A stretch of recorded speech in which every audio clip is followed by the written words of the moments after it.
আসসালামু আলাইকুম।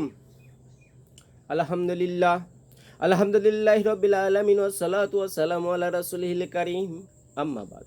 সমস্ত প্রশংসা সেই পরম করুণাময় আল্লাহ রাব্বুল আলামিনের তরে, যিনি সমগ্র সৃষ্টি জগতের প্রভু। আর তার সম্মানিত রাসূলের প্রতি শতকোটি দরুদ ও সালাম বর্ষিত হউক। সেই আমাদের দিনের নবী, আখিরি নবী, বিশ্বা নবী, নবিকুলের শ্রীমণি, মানবকুলের শ্রীমণি, আমাদের মহান পথ প্রদর্শক, তাজদারে মদিনা, মাকায়ে মদিনা, মোহাম্মদ মুস্তাফা আহমদ মুস্তাফা সাল্লাল্লাহু আলাইহি সাল্লামের উপর।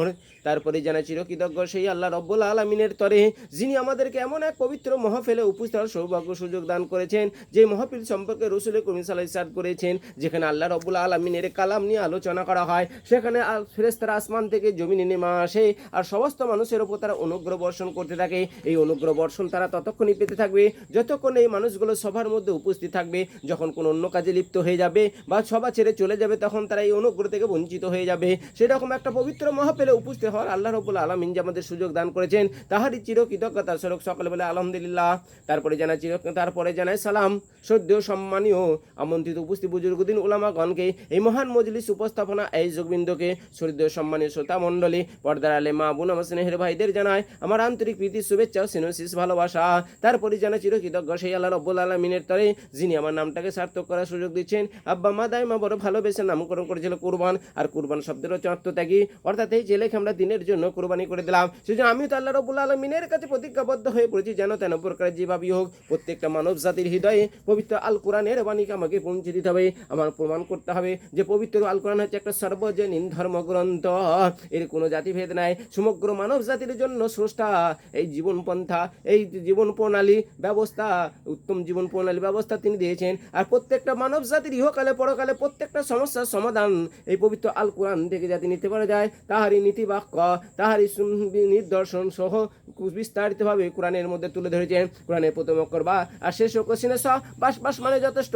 একটা মানব জাতির জীবন প্রণালীর জন্য, পারিবারিক জীবনে, দাম্পত্য জীবনে, সামাজিক জীবনে যে সমস্যাই আসুক না কেন, প্রত্যেকটা সমস্যার সমাধান এই পবিত্র আল কোরআনের মধ্যে দিয়েছে। মানুষ যাতে পবিত্র আল কোরআন থেকে তার সমস্যার সমাধানটা নিতে পারে, সেই জন্য 2007 সালে আমি আপনাদের সামনে তুলে ধরেছিলাম শান্তি নামক একটি কিতাব। আমি প্রমাণ করতে চেয়েছিলাম মানব জাতির পারিবারিক জীবনে, দাম্পত্য সামাজিক জীবনে প্রত্যেকটা সমস্যার সমাধান পবিত্র আল কোরআন থেকে তারা নেয়। আর এই পবিত্র আল কোরআন এই বইয়ের মধ্যে একটা আমি আবেদনপত্র তুলে ধরেছিলাম যে লায়ন্স ক্লাবের ন্যায় বিশ্বব্যাপী সেই লায়ন্স ক্লাবের ন্যায় আলামিন স্বাস্থ্যকেন্দ্র আলামিন একটা সংস্থা গড়ে উঠু এবং আলামিন স্বাস্থ্যকেন্দ্র সারা বিশ্বের মধ্যে ছড়িয়ে পড়ো। আলামিন কোনো একটা মুসলমান নাম নয়, আলামিন হচ্ছে একটা বিশ্বস্ত নাম। আলামিন শব্দের অর্থ হচ্ছে বিশ্বস্ত, অর্থাৎ বিশ্বস্ত স্বাস্থ্যকেন্দ্র একটা গড়ে উঠু সমগ্র মানব জাতির যাতে কম খরচে স্বাস্থ্য পরিষেবাটা পায়। সেই জন্য 2018 সালে আমি একটা আলামিন ওয়েলফেয়ার চ্যারিটেবল ট্রাস্ট একটা সংস্থা করা হয়েছে, একটা এনজিও করা হয়েছে, যাতে বর্ধমান শহরের বুকে বা সর্বত্রই যেন একটা করে আলামিন স্বাস্থ্যকেন্দ্র করা যায়, যাতে মানুষ কম খরচে স্বাস্থ্য পরিষেবাটা উত্তম পেতে পারে। এর অফিস করা হয়েছে বর্ধমান শহরে পার্কার মসজিদ তলায়। বর্ধমান শহরে প্রত্যেকটা ল্যাবরেটরির সঙ্গে ট্র্যাপ করা আছে এবং আমাদের শেয়ার ল্যাবরেটরি আছে, তাজমহল ল্যাবরেটরি, পার্কার রসিকপুর, ঢাল এবং রামকৃষ্ণ রোড। আপনারা ওইখান থেকে কার্ডটা সংগ্রহ করতে পারেন বা আমাদের অফিস থেকে সংগ্রহ করতে পারেন। লাইভ সদস্য হচ্ছে মাত্র 100 টাকা। আমরা চাইছি বর্ধমান শহরের বুকে নিজস্ব ল্যাব, নিজস্ব নার্সিংহোম, নিজস্ব মানে হসপিটালও করতে যায় এবং নিজস্ব মেডিকেলও করতে যায়, যাতে মানুষ কম খরচে স্বাস্থ্য পরিষেবাটা পায়। কারণ সেবা আল্লাহ রাব্বুল আলামিন তার পাক কালামের মধ্যে সূরা আসরের মধ্যে বলেছেন, জাতির কসম প্রত্যেক মানুষ ক্ষতিগ্রস্তর মধ্যে আছে, ওই মানুষটা নয় যে সৎ কাজ করে আর আমাকে বিশ্বাস করে। যারা আমাকে বিশ্বাস করে আর সৎ কাজ করে আর সত্যের জন্য মানুষকে তাগিদ করে, কোরআনের সত্য প্রতিষ্ঠার জন্য মানুষকে তাগিদ করে, সত্যের জন্য তাগিদ করে আর সবরের জন্য মানুষকে তাগিদ করে। অর্থাৎ তোমরা সত্যর পথ ধরো আর সবর ধরো আর সৎ কাজ করো, আল্লাহকে বিশ্বাস করো, এই তাগিদ যেন মানুষকে করে। আল্লাহ রাব্বুল আলামিন তার পাক কালামের মধ্যে ঘোষণা করে দিলেন, নিজের সংশোধনের জন্য যথেষ্ট নয়, জাতির সংশোধন করতে হবে। নিজের সংশোধনের জন্য যথেষ্ট নয়, পরিবারের সংশোধন করতে হবে। নিজে বড় আলেম মুক্তি হয়ে গেলে হবে না, তোমার পরিবারের দিকেও লক্ষ্য রাখবে, জাতির দিকেও লক্ষ্য রাখবে, অর্থাৎ কোনো মানুষ যেন ক্ষতিগ্রস্ত ভাবে না হয়। সেই জন্য আল্লাহ রাব্বুল আলামিনকে তিনি পাঠিয়েছিলেন, সেজন্য তিনি আল্লাহ রসুলকে তিনি পাঠিয়েছিলেন। আল্লাহ রাব্বুল আলামিন তার পাক কালামের মধ্যে সূরা বায়না 28 বায়নার মধ্যে বলেছেন, ইয়া আইয়ুহাল্লাযীন ইন্নাল্লাযীনা আমানু ওয়া আমিলুস সলিহাত উলাইকা হুম খায়রুল বারিয়া জাযাউন ইনদা রাব্বিহিম জান্নাতু আদনিন তাজরি মিনান নাহরু খালিদিনা ফিহা আবাদা। যারা বিশ্বাস করে, যারা আমাকে বিশ্বাস করে আর সৎ কাজ করে, তারাই হচ্ছে সৃষ্টির শ্রেষ্ঠ। তাদের পুরস্কার স্বরূপ আপ্যায়নের জন্য রয়েছে স্থায়ী জান্নাত, যার নিম্নে নদ নদী প্রবাহিত, সেখানে ওরা চিরকাল থাকবে। অর্থাৎ সৎ কাজ একটা বাধ্যতামূলক। আল্লাহ রাব্বুল আলামিন তার পাক কালামের মধ্যে ঘোষণা যে কুনতুম খায়রা উম্মাতিন, সূরা আল ইমরানে বলছে কুনতুম খায়রা উম্মাতিন উখরিজাত লিন-নাস তা'মারুনা বিল মারুফ ওয়া তানহাউনা আনিল মুনকার ওয়া তু'মিনুনা বিল্লাহ ওয়া লা আমানা আহলুল কিতাবি লা কানা খায়রুল লাহুম মিনহুমুল মুমিনুন ওয়া আকসারুহুমুল ফাসিকুন। তোমরা শ্রেষ্ঠ জাতি, শ্রেষ্ঠ জাতি, শ্রেষ্ঠ সম্প্রদায়, তোমরা মানব জাতির একটা প্রতীক স্বরূপ। অর্থাৎ তোমাদের আদর্শ এমন হবে যে মানব জাতি তোমাকে প্রতীক স্বরূপ বানাবে। হে আমার বিশ্বাসী বান্দাগণ, তোমরা মানুষকে সৎ কাজে আদেশ করবে, অসৎ কাজে নিষেধ করবে, আর আল্লাহকে ভয় করবে। ঐশ্বিক গ্রন্থধারীগণ যদি আল্লাহকে বিশ্বাস করতো তবে তাদের জন্য ভালো হতো। ওদের মধ্যে বিশ্বাসী কিন্তু অধিকাংশই সত্যত্যাগী। আল্লাহ রাব্বুল আলামিন তার পাক কালামের রাসূল করিম সাল্লাল্লাহু আলাইহি সাল্লামকে হুকুম জারি করলেন সূরা মায়েদার মধ্যে, ইয়া আইয়ুহা রাসূলু বিল্লিমা উনজিলা ইলাইকা মির রাব্বিক, হে রাসূল তোমার প্রতি যা কিছু অবতীর্ণ হয়েছে মানুষের কাছে পৌঁছে দাও। ওয়া ইল্লাম তাফাল ফামা বাল্লাগতা রিসালাতাহু, আর যদি তুমি না পৌঁছাও তাহলে তোমার উপর অর্পিত দায়িত্ব তুমি পালন করলে না। ইল্লাম আল্লাহু ইয়াসিমুকা মিনান নাস, আর আমি তোমাকে মনুষ্যকুল হইতে রক্ষা করব। আল্লাহ রাব্বুল আলামিন রাসূলকে বললেন তোমার প্রতি কোরআনে যা কিছু অবতীর্ণ হয়েছে, এই কোরআনে যা কিছু অবতীর্ণ হয়েছে মানুষের কাছে পৌঁছে দেবে, কখনোই তা তুমি গোপন করবে না, মানুষের কাছে পৌঁছে দেবে। আর যদি না পৌঁছা তাহলে তোমার উপর দায়িত্ব তুমি পালন করলে না, তোমার উপর যে অর্পিত দায়িত্ব দেওয়া হলো সেটা তুমি পালন করলে না, আমি মানুষকে রক্ষা করব। আল্লাহ রাব্বুল আলামিন সূরা জিনের মধ্যে আবার বলছেন কুল ইন্নী লা ইউজিরানি মিনাল্লাহি আহাদ ওয়া লা নাজিদা মিন দুনিহি মুলতালা ইল্লা বালাগা মিনাল্লাহি ওয়া রিসালাতিহি। হে রাসূল তুমি সমগ্র মানব জাতির কাছে এই কথাটা ঘোষণা করে দাও, আল্লাহ যদি আমাকে শাস্তি দেয় তাহলে আল্লাহ হইতে কেউ আমাকে আল্লাহর শাস্তি হইতে কেউ আমাকে রক্ষা করতে পারবে না। আর আল্লাহ ছাড়া আমি কোনো আশ্রয় পাইব না, কেবল তার আদেশ আর বাণী প্রচারে ব্যতীত। তাহলে আল্লাহর আদেশ আর বাণী প্রচার রসুলের যদি রক্ষা কবচ হয় তো আমাদেরও তো সে একই রক্ষা কবচ। আল্লাহ রাব্বুল আলামিন তার পাক কালামের মধ্যে বলেন কুল ইন্নী আখাফু ইন আশাইতু রাব্বি আযাবা ইয়াউমিন আযীম। হে রাসূল তুমি ঘোষণা করে দাও আমি যদি আল্লাহর অবাধ্য হই তবে রোজ কিয়ামতের দিনে আমি আশঙ্কা করছি শাস্তির। অর্থাৎ রসুল সেই জন্য তায়েফ গেলেন আল্লাহর বাণী প্রচার করে, যেহেতু আল্লাহ তাগিদ দিলেন যে তোমাকে রক্ষা করবো, কিন্তু তোমাকে বাণী প্রচার ছাড়া তোমার কোনো রাস্তা নাই, বাণী প্রচার তোমাকে করতে হবে। তায়েফে গেল, তায়েফের মানুষ গ্রহণ করলো না। ছেলেদিকে বাচ্চা ছেলেদিকে লেলে দিল, পাথর ছুটতে লাগলো, পাথর ছুঁড়ে ছুঁড়ে শরীর রক্ত ক্ষত বিক্ষত করে দিল, এবং রক্ত শরীর থেকে বয়ে জুতোর সঙ্গে পায়ের সঙ্গে জুতো চিটিয়ে গেল, অজ্ঞান হয়ে পড়ে গেলেন, কয়েকদিন খাওয়া হয় নাই। আর রাসূল করিম সাল্লাল্লাহু আলাইহি সাল্লামের কাছে যখন জিবরাইল ফেরেশতা হাজির হলো, বললে আপনি যদি আমাকে হুকুম দেন এই তায়েফবাসীকে আমি এই পাহাড়ের উপরে চাপা দিয়ে দেবো। পাহাড় চাপা দিয়ে রাসূল করিম সাল্লাল্লাহু আলাইহি সাল্লাম বলেন যে আল্লাহ রাব্বুল আলামিন যেহেতু আমাকে তাগিদ দেওয়া হয়েছে যে আল্লাহর বাণী তোমাকে মানুষের কাছে পৌঁছে দেবে, নাহলে রোজ কিয়ামতে তোমার শাস্তির আশঙ্কা রয়েছে। আমি যদি তায়েফবাসীকে যদি আল্লাহর আযাবের উপর নির্লিপ্ত করে দিই তাহলে কাদের ওপর আমি বাণী প্রচার করব। সেই জন্য একটা প্রবাদ আছে, life's battles don't always go to the faster your omen. জীবন মানেই হচ্ছে সংগ্রাম, তাই বলে তুমি দ্রুতগামী বলিষ্ঠ লোকের সঙ্গ করো না। But sooner late is the man who wins is the one who think he can. যে জিতেছে আগেই জিতুক বা পরেই জিতুক, শীঘ্রই জিতু বা জড়িত জিতু, জানবে যে জয়ের ইচ্ছা তার আগে থেকেই ছিল। আল্লাহ রাব্বুল আলামিন বলেছেন নিয়ত করো ইনশাআল্লাহ আমি পূরণ করবো, যে আমার রাস্তায় থাকে আমি তার সমস্ত কিছুকে সহজ করে দেব। তাই তুমি যদি তাই সমস্ত কিছু মানুষের একটা নিয়ত, একটা নির্দিষ্ট লক্ষ্য রাখা উচিত। আল্লাহ একটা প্রবাদ আছে, if you want to shine like a sun, বা at first you burn like a sun. মানে তুমি যদি সূর্যের মতো কিরণ ছড়াতে চাও তাহলে সর্বপ্রথম তোমাকে সূর্যের মতন জ্বলতে হবে। একটা যে স্বপ্ন সেটা নয় যেটা তুমি ঘুমিয়ে দেখো, স্বপ্ন হচ্ছে সেটাই যেটা তোমাকে ঘুমাতে দেয় না। তাই লক্ষ্য মাস্তা স্থির যদি রাখো, জীবন তোমার বাধা বিপদ আসবে, দুঃখ যন্ত্রণা আসবে। রসুল করিম সাল্লাল্লাহু আলাইহি সাল্লামকে এক সাহাবী এসে বললো, ইয়া রাসূলুল্লাহ, আমি তোমাকে ভালোবাসি। রসুল সাল্লাল্লাহু আলাইহি সাল্লাম বলে, দুঃখ কষ্টের জন্য তেরা হয়? বললে, আমি আল্লাহকে ভালোবাসি। তাহলে বলে, তুমি দুঃখ কষ্ট বালা মুসিবত সমস্তর জন্য তুমি তৈরি হও। অর্থাৎ মানুষ, আল্লাহ রাব্বুল আলামিন বলছেন যে প্রত্যেকটা মানব জাতিরকে আমি জিনের ওপর ছেড়ে দিয়েছি, শয়তানের ওপর ছেড়ে দিয়েছি। শয়তান ছলে বলে কৌশলে তাকে পথভ্রষ্ট করবে, কারণ শয়তান ওয়াদা করে নিয়েছিল। অর্থাৎ প্রত্যেক মানুষের জীবনে যদি কিছু করতে চাও, সৎ কাজ করতে হয়, সর্বদিক থেকে তোমার বাধা আসবে। এই বাধাকে তোমাকে অতিক্রম করতে হবে। আল্লাহ রাব্বুল আলামিন তার পাক কালামের মধ্যে বসন বলে, ইয়া আইয়ুহাল্লাযীনা আমানু মালাকুম ইযা কিলা লাকুম মুনফিরু ফি সাবিলিল্লাহি সাকালতুম ইলাল আরদ। হে আমার বিশ্বাসী বান্দাগণ, তোমরা আল্লাহর অভিযানে বের হও। তোমরা কেন গড়িমসি করছো? কেন ঘরের দিকে টান দিচ্ছ? আরাদাতুম বিল হায়াতিদ দুনিয়া মিনাল আখিরাহ। তোমরা কি পরকাল অপেক্ষা পার্থিব জীবন কি বেছে নিয়েছো?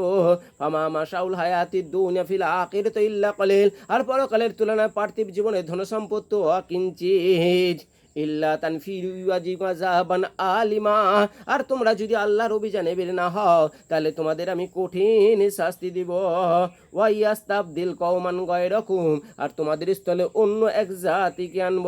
ওয়ালা তাদুরুহু শাইআন। তোমরা তার কোনো ক্ষতি করতে পারবে না। ওয়াল আলা কুল্লি শাইইন কদির। আল্লাহ সর্ববিষয়ে সর্বশক্তিমান। সূরা তাওবার মধ্যে আল্লাহ ঘোষণা করে দিলেন, হে আমার বিশ্বাসী বান্দাগণ, তোমরা আল্লাহর এই সত্য প্রতিষ্ঠার জন্য তোমরা বের হয়ে যাও। সূরা আসরের মধ্যে আল্লাহ বলেছেন, কসম, যুগের প্রত্যেকটা মানুষ ক্ষতিগ্রস্তের মধ্যে রয়েছে, কিন্তু ওই মানুষগুলো নয় যারা আমাকে বিশ্বাস করে আর সৎ কাজ করে আর সত্যের জন্য মানুষকে তাগিদ করে, অর্থাৎ সত্য প্রতিষ্ঠার জন্য মানুষকে তাগিদ করে আর ধৈর্য দান করে, ওই মানুষগুলো নয়। এখানে আল্লাহ বললেন, তোমরা কেন গড়িমসি করে সত্য প্রতিষ্ঠার জন্য বের হচ্ছে না? তোমরা যদি না বের হও, আমি তোমাদের কঠিন শাস্তি দিব। আর তোমাদের স্থলে অন্য এক জাতিকে আনবো, যার তোমার কোনো ক্ষতি তাদের করতে পারবে না। আমি সর্ববিষয়ে সর্বশক্তিমান। আল্লাহ রাব্বুল আলামিন সূরা মুহাম্মদ 26 পারা 47 নম্বর, সূরা মুহাম্মদ 38 নম্বর বলছে, ওয়াল্লাহু গনিয়্যু ওয়া আনতুমুল ফুকারাহু ওয়া ইন তাতাওয়াল্লাউ ইয়াস্তাবদিল কওমান গায়রাকুম। আল্লাহ অভাবমুক্ত, আল্লাহ অভাবমুক্ত, তোমরা অভাবগ্রস্ত। আল্লাহ ইচ্ছা করলে তোমাদের অস্তিত্বটাকে বিলুপ্ত করে দিতে পারেন যদি তোমরা বিমুখ। সুম্মা লা ইয়াকুনু আমসালাকুম। তারা তোমাদের মতন হবে না। যে জাতিটাকে আমি আনবো তোমাদের মতন তারা হবে না। আল্লাহ রাব্বুল আলামিন তার পাক কালামের মধ্যে অন্যত্র বলছেন, সূরা আনামের মধ্যে বলছেন, অন্যত্রে বলছেন, রব্বুকাল গানিয়্যুর রহমান। আর তোমার আল্লাহ মুক্ত এবং প্রশংসিত। ইয়াশা ইউজকু। আল্লাহ ইচ্ছে করলে তোমাদের অপসারিত করে দিতে পারে। ওয়াইয়াস্তাকলি মিম্বাদিকুম মাইয়াশাউ। এবং তোমাদের স্থলে যাকে ইচ্ছা তাকে আনতে পারেন। কামা আনশাকুম মিন যুরিয়াতি কওমিন আখরিন। যেমন দ্বারা তিনি তোমাদের অন্য এক সম্প্রদায় থেকে এনেছিলেন। ইন্নামা তাদুনা লাআত। তোমাদের জন্য তোমাদের উপর যা ঘোষণা করা হলো তা তো অবশ্যই বাস্তবায়ন হবে। ওয়ামা আনতুম বিমুজিজিন। তোমরা তা কখনোই রোধ করতে পারবে না। তোমরা যখন সরে যাবে, আমি এক জাতিকে আনবো, তারা তারা তারা সত্য প্রতিষ্ঠা করবে। তারা দেখে তোমরা কোনো ক্ষতি করতে পারবে না। তারা তোমাদের মতন হবে না। সেই কথাটা আল্লাহ রাব্বুল আলামিন তার পাক কালামের মধ্যে সূরা মায়েদার মধ্যে ঘোষণা করে দিলেন। 5 নম্বর সূরা মায়েদা 54 নম্বর আয়াতে বলছেন, ইয়া আইয়ুহাল্লাযীনা আমানু মাইয়াতাদ্দা মিনকুম দিনিহি ফাসাউফা ইয়াতিল্লাহু বিকওমিন ইউহিব্বুনাহু আজিল্লানা মুমিনিন আইজ্জানাল কাফিরিন ইউজাহিদুনা ফি সাবিলিল্লাহি ওয়া লা ইয়াকাফুনা লাউমাতা লাইম যালিকা ফাদলু ইউতিহি মান ইয়াশাউ ওয়াল্লাহু ওয়াসিউন আলিমুন। আল্লাহ বলছেন, যখন তোমাদের মধ্যে যখন মানুষ ধর্ম থেকে সরে যাবে, তখন ওই স্থলে এমন এক জাতিকে আনবো যাকে আল্লাহ ভালোবাসবে, আল্লাহকেও তারা ভালোবাসবে। তারা মুসলমানদের প্রতি সদয় হবে, বিশ্বাসীর প্রতি সদয় হবে, অবিশ্বাসীদের প্রতি কঠোর হবে। আর আল্লাহর রাহে তারা যুদ্ধ করিবে, আল্লাহর রাহে তারা সংগ্রাম করবে, সত্য প্রতিষ্ঠার জন্য তারা সংগ্রাম করিবে। তিরস্কারকে তারা পরোয়া করবে না। এটা আমার একটা অনুগ্রহ, আমি যাকে ইচ্ছা দান করি। সেই জন্য আমিও তো প্রতিজ্ঞাবদ্ধ হয়ে পড়েছি যে যেন তেন প্রকারে যেভাবেই হোক ওই তাল কোরআনের পানিকে আমাকে পৌঁছাতেই হবে। ঘাত প্রতিঘাত তো আসছেই, 2007 সালে শান্তি বইটা বের করলাম, উলামা সমাজে শান্তি বই প্রচার করতে দেয় না, কিন্তু পশ্চিমবাংলার শ্রেষ্ঠতম আলেম মুহাদ্দিস আল্লাহ মুফতি আব্দুল ওয়াহাব হিসেবে হাত রেখে মাথায় হাত দিয়ে বলেছিল, বাপ আমি দোয়া করছি, দেখুন আমি দোয়া করছি লেখককে আল্লাহ পাক আর এইভাবে সমাজ কল্যাণের কাজ করিয়ে নেন। সেইভাবে আমি 2007 সাল থেকে আজকে প্রচেষ্টা চালিয়ে যাচ্ছি। এত কষ্ট পেয়েছি, এত যন্ত্রণা পেয়েছি, যাদেরকে আমি হৃদয়ের মনি করে ছেড়েছিলাম, সেই উলামা সমাজ আমাকে এত কষ্ট দিয়েছে, আমাকে স্টিল বানিয়ে দিচ্ছে। কেন কেন কিসের জন্য? আজ আমি জানতে পারলাম প্রত্যেকটি স্টেজে জলসা বলেছে আলেম ছাড়া কারি বই পড়বে না, আর আলেম ছাড়া বক্তৃতা দিতে হবে না। কেন? দেখতে পেলাম 1999 জন উলামা কোরআন থেকে দূরে সরে গেছে। এই আল কোরআনের নির্দেশ তারা অমান্য করে চলছে, তাদের হুকুম তারা অমান্য করছে। বলো, যে জাতির রক্ষক এই উলামা সমাজ রাসূল করিম সাল্লাল্লাহু আলাইহি ওয়াসাল্লাম ওয়ারিসধারী, তারা যদি কোরআন থেকে সরে যায়, তাহলে সেই জাতি কি করে উন্নয়ন করতে পারে? সেই জাতির কিভাবে সেই জাতি শ্রেষ্ঠত্ব আসনে আসতে পারে? কুনতুম খায়রা উম্মতি আকরা বলে তোমরা শ্রেষ্ঠ জাতি, শ্রেষ্ঠ সম্প্রদায় কেন হলো উলামাদের সেই পদস্থলন? কিভাবে তারা হারালো তাদের সেই পদমর্যাদা, সেই সম্মান? আজকে উলামাদের সম্মান নেই, তোমরা সবাই জানো কেন? কারণ আল্লাহ রাব্বুল আলামিনের হুকুমকে তারা কিভাবে অমান্য করেছেন, সেইটাই আমি আপনাদের তুলে ধরব ইনশাআল্লাহ। আর সত্য প্রতিষ্ঠার জন্য আমি দৃঢ় সম্পর্ক। আল্লাহ আমাকে হুকুম করে দিচ্ছেন যে মানুষ যখন সরে যাবে, আমি এমন এক জাতিকে আনবো, এই উলামা সমাজ কিছুই তার করতে পারবে না, কারণ সে আমার রব্বের নূর দ্বারা পরিচালিত। আল্লাহ রাব্বুল আলামিন সেই কথাটাই বলে দিচ্ছেন সূরা জুমারের মধ্যে, বলছেন 22 নম্বর আয়াতে, আফা মান শারাল্লাহু সাদরাহু লিল ইসলামি ফাওয়ালা নূরিম মির রাব্বিহি। আল্লাহ যার অন্তরকে হৃদয়ের জন্য উন্মুক্ত করে দিয়েছে, সে তার রব্বের নূর দ্বারা পরিচালিত, আমি রব্বের নূর দ্বারা পরিচালিত হচ্ছে, আমার কোনো শিক্ষক নাই। আল্লাহ রাব্বুল আলামিন তার পাক কালামের মধ্যে বলে দিলেন সূরা জুমারের মধ্যে 38 নম্বর আয়াতে বলছে, ওমাইয়াদিল্লাহু ফামা লাহু মিন মুদ্দিল্লিন আলাইহিল্লাহু বিয়াদিকম। আল্লাহ যাকে পথ নির্দেশ করে তাকে কেউ পথভ্রষ্ট করতে পারে না। আল্লাহ কি পরাক্রমশালী, দণ্ড বিদায়ক নন। আল্লাহ বলছেন যাকে আমি পথ নির্দেশ করবে তাকে কেউ পথভ্রষ্ট করতে পারবে না, শয়তান পারবে না। শয়তান আমাকে বহুত দিকে যন্ত্রণা দিয়েছে, কিন্তু আজ আর পেরে উঠতে পারে না, উলামা সমাজও পেরে উঠতে পারবে না। কারণ আল্লাহ রাব্বুল আলামিন যে আমি পথ নির্দেশ করলে তাকে কেউ পথভ্রষ্ট করতে পারবে না। আল্লাহ রাব্বুল আলামিন তার পাক কালামের মধ্যে সূরা তালাকের মধ্যে বলছে, ওয়া মান ইয়াতাওয়াক্কালাল্লাহি ফাহুয়া হাসবুহু ইল্লাল্লাহু বালিগু আমরিহি। যে ব্যক্তি আল্লাহর উপর নির্ভর করে, আল্লাহ তার জন্য যথেষ্ট হয়ে যায়, আল্লাহ তার ইচ্ছাকে পূরণ করেন। আল্লাহ ইনশাআল্লাহ আমার স্বপ্নকে বাস্তবায়ন করবেন। সেই জন্য আল্লাহ রাব্বুল আলামিন এতদিন পর্যন্ত টিকিয়ে রেখেছেন। কিন্তু উলামা সমাজ তারা কিছু করবে না, কেউ করতে দেবে না। তাদেরকে সাবধান করে দিলে, তোমরা যখন ধর্মদিন থেকে সরে যাবে, তোমাদের স্থলে এমন এক জাতিকে আনবো। সূরা মায়েদার মধ্যে বললেন, সূরা তাওবার মধ্যে বললেন, সূরা মুহাম্মাদের মধ্যে বললেন, সর্বত্রই বললেন, আমি তোমার যখন সরে যাবে অন্য এক জাতিকে আনবো, তাদের দ্বারা আমি কাজ নিব। তারা তোমাদের মতন হবে না, তারা আলেম হবে না, মুফতি হবে না, কোনো কিছুই নাই হবে না, কিন্তু সাধারণ একটা অন্য সম্প্রদায় থেকে আনবো। যেমন দ্বারা তোমাদের অন্য সম্প্রদায় ছিল, ইন্নামা তুআদুনা লা আতমা আনতুম বিমুজিজিন। তোমাদের নিকট যেটা ঘোষণা করেছে তা অবশ্যই বাস্তবায়ন আমি করব, তোমরা তা কখনোই রোধ করতে পারবে না। ইনশাআল্লাহ আমাকে আল্লাহ রাব্বুল আলামিন পাঠিয়েছেন, ইনশাআল্লাহ সত্য প্রতিষ্ঠা করার জন্য আমি প্রচেষ্টা চালিয়ে যাব। উলামা সমাজের উপর কি দায়িত্ব ছিল, সেটা আমি আপনাদের সামনে তুলে ধরবো ইনশাআল্লাহ। কিভাবে তারা কোরআনকে অবমাননা করার চলেছে, তাদের হুকুম যে জারিগুলো ছিল তারা কেমন করে অবজ্ঞা করে চলেছেন, সেটা আমি আপনাদের সামনে তুলে ধরবো ইনশাআল্লাহ। সূরা মায়েদা 63 নম্বর আয়াতে বলছেন, লাউলা ইয়ানহাহুম রাব্বানিয়ুন ওয়াল আহবারু আন কুলিহিমুল ইসমা ওয়া আকলিহুমুস সুতা লাবিসা মা কানু ইয়াসনাউন। তাদের ধর্মনেতাগণ মানে উলামা সমাজ এবং জ্ঞানীগণ আলেম কেন তাদের পাপ আলোচনা, অবৈধ ভক্ষণ করতে নিষেধ করে না? তারা যে কাজটা করছে বড়ই নিকৃষ্ট কাজ। উলামা সমাজ আর মানুষের জন্য তাকাতে বেরোচ্ছে না। আল্লাহ রাব্বুল আলামিন তার পাক কালামের মধ্যে বলে দিলেন, ইয়া আইয়ুহাল্লাযীনা আমানু মা লাকুম ইযা কিলা লাকুম মুনফিরু ফি সাবিলিল্লাহি সাকালতুম ইলাল আরদ। হে আমার বিশ্বাসী বান্দাগণ, তোমরা কেন আল্লাহর অভিযানের জন্য বের হও না? সূরা আসরে বলল, সত্য প্রতিষ্ঠার জন্য তোমরা অন্বেষণ করো, সত্য প্রতিষ্ঠার জন্য তোমরা তাগিদ করো। এখানে আল্লাহ বলেন সত্য প্রতিষ্ঠার জন্য তোমরা ঘর থেকে বের হয়ে যাও, তোমরা ঘরে মরুভূমি শোকো না। কিন্তু উলামা সমাজ মসজিদে ইমামরা মসজিদের ভেতরে বসে রইল, কামরার মধ্যে বসে রইল, কিন্তু মানুষের এই কাজে পৌঁছালো না। বলে এই কোরআনে আয়াতটা কি তারা অবজ্ঞা করলো না? আল্লাহ বলছে আরদাতুম বিল হায়াতিদ দুনিয়া মিনাল আখিরা, আর পার্থিব জীবন কি তোমরা বেছে নিয়েছো পরকাল অপেক্ষা। ফামা মাশাউল হায়াতিদ দুনিয়া ফিল আখিরি ইল্লা কলিল, আর পরকালের তুলনায় পার্থিব জীবনে ধন সম্পদ তো অকিঞ্চিত। ইল্লা তানফিরু আযিব আযাবান আলিমা, তোমরা যদি না বের হও তাহলে তোমাদের ওপর অবশ্যই শাস্তি নেমে আসবে। ইয়াশা ইয়াস্তাবদিল কওমান গায়রাকুম, আর তোমাদের স্থলে অন্য জাতিকে আনবো। ওয়ালা তাদুরু শাইইন, তোমরা তার কোনোই ক্ষতি করতে পারবে না।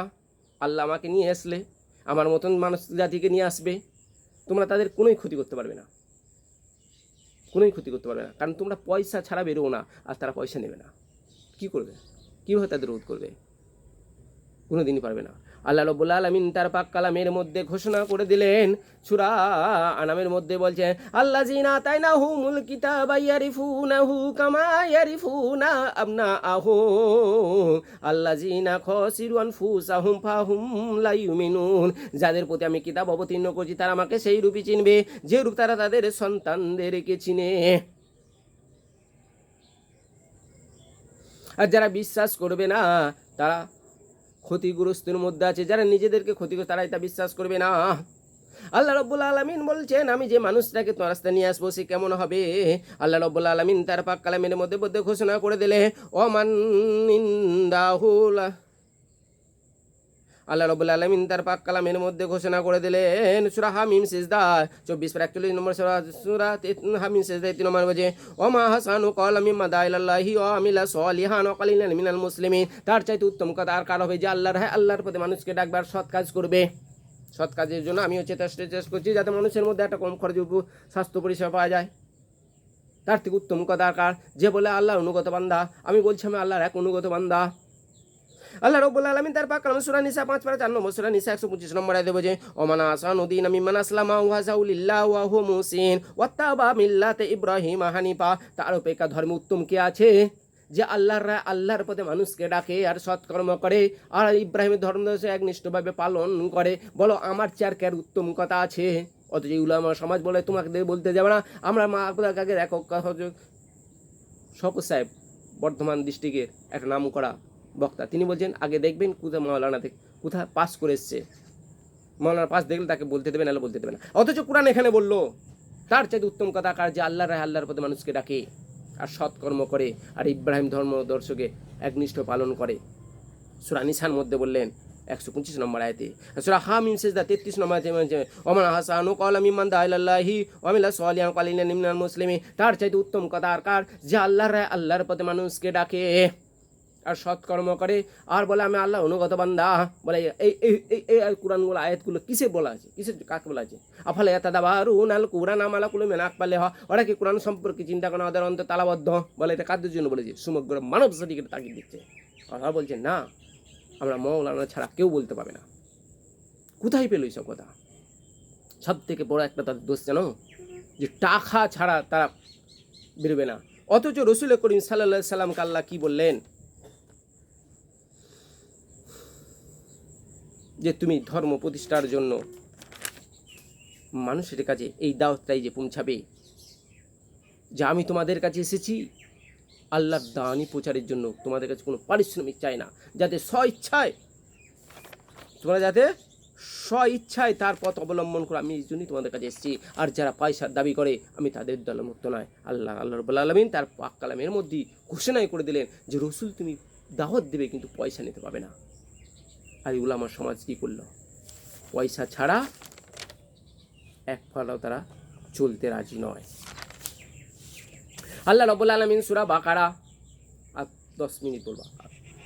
আল্লাহ রাব্বুল আলামিন সূরা বাকারা 2 পারা 5 নম্বর সূরা 5 নম্বর 2 পারা 2 নম্বর সূরা বাকারা 159 নম্বর আয়াতে বলছেন ইন্নাল্লাযিনা ইয়াকতুমুনা মা আনজালনা মিনাল বাইনাত ওয়াল হুদা মিম্বাদি মা ইয়া ইন্নাল্লাযিনা ইয়াকতুমুনা মা আনজালাল্লাহু মিনাল বাইনা ওয়াল হুদা মিম্বাদি বায়ান্নাহুন নাসি ফিল কিতাব উলাইকা কালামুল্লাহু ইয়ালানুহুল লাইনুন। আমি যে উজ্জ্বল নিদর্শন পথ নির্দেশ অবতীর্ণ করছি আমি আর কোরআনের মধ্যে, যারা এগুলোকে গোপন করে মানুষের কাছে পৌঁছে দিবে না তাদের ওপর আল্লাহ অভিসম্পদ বর্ষণ করবে, আর প্রত্যেকটা অভিসম্পদকারী অভিসম্পদ বর্ষণ করবে, এটা তারা মানুষের কাছে পৌঁছে দিবে। কিন্তু ওরা পৌঁছালো কিসের বিনিময়ে জানেন? পৌঁছাচ্ছে কত? 10%, 90% কোরআন এখনো চাপা রয়েছে, পৌঁছানে। সূরা আল ইমরান 4 পারা 3 নম্বর সূরা আল ইমরান 187 নম্বর হচ্ছে ওয়াইযা কাযাল্লাহু মিসাকাল্লাযিনা উতুল কিতাবা লা তুবাইনুন্নাহু লিন-নাস। স্মরণ কর আল্লাহ যাদেরকে গ্রন্থ প্রদান করে তাদের কাছে অঙ্গীকার গ্রহণ করে নিয়েছিলেন এটা মানুষের কাছে পৌঁছে দিবে, কখনো তা গোপন করবে না। ওয়ালা তাকতুমুনাহু, কখনো তা গোপন করবে না। ফানাবাজুহু ওয়া জুহুরিহিম, কিন্তু ওরা পশ্চাতে নিক্ষেপ করলো। ওয়াস্তারাউ বিহি সামানান কালিলা, আর আয়াতের বিনিময়ে তারা পয়সা গ্রহণ করতে লাগলো। ফাবিসা মাইয়াস্তারুন, তারা যেটা করলো কতই না নিকৃষ্ট। আল্লাহ রাব্বুল আলামিন ওটা বলি সান্ত্বনা আরও বলছেন সূরা বাকারা 2 নম্বর সূরা বাকারা 174 175 নম্বর আয়াতে বলছেন ইন্নাল্লাযিনা ইয়াকতুমুনা মা আনজালাল্লাহু মিনাল কিতাব ওয়া ইয়াস্তারুনা বিহি সামানান কালিলা। আল্লাহ যে কিতাব অবতীর্ণ যা তা গোপন করে আর বিনিময়ে স্বল্প মূল্য গ্রহণ করে। উলাইকা মায়াকুলুনা ফি বুতুনিহিম, তারা তো পয়সা গ্রহণ করলো না, তারা যেন আগুনকে গ্রহণ করলো, তারা পেটের মধ্যে আগুন গ্রহণ করলো। ওয়া ইউকাল্লিমুহুমুল্লাহু ইয়াওমাল কিয়ামা, কিয়ামতের দিন আল্লাহ তাদের সঙ্গে কথা বলবে না। ওয়ালা ইউজাক্কিহিম, তাদের পবিত্র করবে না। ওয়ালাহু আযাবুন আলীম, তাদের জন্য যে কঠিন শাস্তি।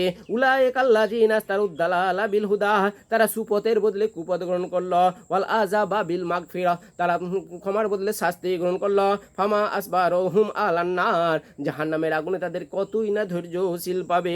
আল্লাহ আরও বলছেন 3 পারা 3 নম্বর সূরা আল ইমরান 77 নম্বর আয়াতে বলছে ইন্নাল্লাযিনা ইয়াস্তারুনা বিআদিল্লাহি ওয়া আইমানিহিম সামানান কালিলা উলাইকা লা খালাকা লাহুম ফিল আখিরাহ। আল্লাহ নিশ্চয় যারা আল্লাহর অঙ্গীকার ও শপথকে স্বল্প মূল্যে বিক্রি করল, পরকালে তাদের কোনো অংশী নাই। ওয়ালায়ু কাল্লিমুহুমুল্লাহু, আল্লাহ তাদের সঙ্গে কথা বলবেন না। ওয়ালা ইয়ানজুরু ইলাইহিম ইয়াউমাল কিয়ামা, কিয়ামতের দিন তাদের প্রতি দৃষ্টিপাত করবে না। ওয়ালাউ জাক্কিহিম, তাদের পবিত্রও করবে না।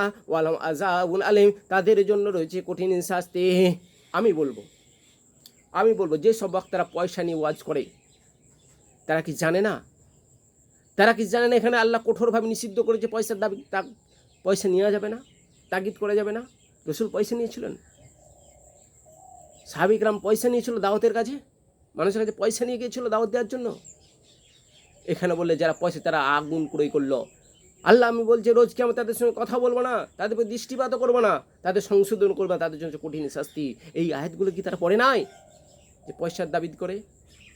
বাংলার শ্রেষ্ঠতম বক্তা হচ্ছে একদম বর্ধমান ডিস্ট্রিক্ট শওকত সাহেব, যিনি বলেছেন 5,000 টাকা আমাকে অ্যাকাউন্টে দাও। সেই 5,000 টাকা আমি নিজের পকেট থেকে 5,000 টাকা অ্যাকাউন্টে দিয়েছিলাম, তবে এসেছিল। বলো এই শওকত সাহেবকে আয়াতগুলো পড়েন নাই যে পয়সা নিয়ে আর দাবি করা চলবে না, 5,000 টাকা নিবে তাও বলতে হবে? আল্লাহ রাব্বুল আলামিন তাদের কি হুকুম করেছিলেন? সেগুলো সব ভুলে গেল যে বিনা পয়সা নিয়ে করা যাবে না। যদি আমি পয়সা নিয়েছি আগুন ভরাবে, আল্লাহ আমার সঙ্গে কিয়ামতের দিন দৃষ্টিপাত করবে না, কথাও বলবে না, সংশোধনও করবে না, কঠিন শাস্তি রয়েছে আমার জন্য, আমার কোনো জন্য মাগফিরাত, আমার কোনো ক্ষমা প্রার্থনা আমার কিচ্ছু কাজে লাগবে না। তাদের জন্য কি তাগিদ ছিল, আল্লাহ তাদের কি বলেছিলেন সে কথাটা শুনেন। সূরা হাজের মধ্যে আল্লাহ বললেন 17 পারা 22 নম্বর সূরা হাজ 41 নম্বর আয়াতে বলছেন আল্লাযিনা মাক্কান্নাহু ফিল আরদ, যদি আমি তাদের পৃথিবীতে সুপ্রতিষ্ঠিত করি, যেমন ইমাম সাহেব সুপ্রতিষ্ঠিত করেছেন, আকামুস সালাতা ওয়া আতাউজ যাকাতা ওয়া আমারু বিল মারুফ ওয়া নাহাউনা আনিল মুনকার ওয়াল্লাহু ইয়াকিবাতুল উমুর। যদি আমি তাদের পৃথিবীতে প্রতিষ্ঠিত করি, তারা নামাজ প্রতিষ্ঠা করবে, যাকাত প্রদান করবে, মানুষকে সৎ কাজে আদেশ করবে, অসৎ কাজে নিষেধ করবে, আর সমস্ত কিছু তারা আল্লাহর জন্যই করবে, কারণ সমস্ত কাজের পরিণাম আল্লাহরই জন্য। বলো নামাজ প্রতিষ্ঠা করতে পেরেছে? ইমানা নামাজ প্রতিষ্ঠা করেছে, বলেছে আমি যখন পৃথিবীতে সুপ্রতিষ্ঠিত করবো, অত করেছে তো? একটা তো নির্দিষ্ট জায়গা তাদের পাইয়ে দিয়েছে, একটা তো রুজি রোজগারের রাস্তাও করে দিয়েছে। বলো আল্লাহর হুকুম মেনেছে? নামাজ প্রতিষ্ঠা করতে পেরেছে? পারে না। জাকাত প্রদান করেছে, সৎকার দেওয়া নিশ্চিত করে। আজকে প্রতিদিন মানুষের মানে মুসলমানদের মধ্যে মদ্যপায়ী, জুয়াখোর, সুদখোর বেরিয়েই চলেছে। পেরেছে কমাতে? কেন পারলো না? কেন পারলো না? কারণ এরা হুকুম মানে আল্লাহ বলে এখানে তাগিদ করলো যে তোমরা অভিযানে বের হয়, সত্য প্রতিষ্ঠার জন্য বের হয়। সূরা আসর বলে সত্য প্রতিষ্ঠার জন্য বের হয়, কিন্তু ওরা সব তুয়াক্কা নাই, মসজিদে এসি ঘরের মধ্যে বসে রইল। আল্লাহ আরও কি বলছে দেখুন। আল্লাহ রাব্বুল আলামিন সূরা বায়রা 30 পারা 98 নম্বর সূরা বায়না 5 নম্বর আয়াতে বলছে, ওয়া মা উমিরু ইল্লা লিয়াবুদুল্লাহি মুখলিসিনা লাহুদ্দিন হুনাফা। তারা আদেশ প্রাপ্ত হয়েছিল আল্লাহর আনুগত্যে সুদীয় ধর্ম প্রতিষ্ঠার জন্য, একমাত্র তারা আমারই উপাসনা করবে। ওয়া ইউকিমুস সালাতা ওয়া আতাউজ যাকাতা ওয়া যালিকা দীনুল কাইয়িম। তারা নামাজ প্রতিষ্ঠা করবে আর যাকাত প্রদান করবে, সুপ্রতিষ্ঠিত এই সুপ্রতিষ্ঠিত দিন তারা প্রতিষ্ঠা করবে। করতে পেরেছে? পারে না। তারা মনে করছে আমরা জ্ঞানী গুণী, অর্থাৎ আমাদের কিচ্ছু হবে না। কিন্তু না, আল্লাহ রাব্বুল আলামিন তার পাক কালামের মধ্যে ঘোষণা করে দিলেন,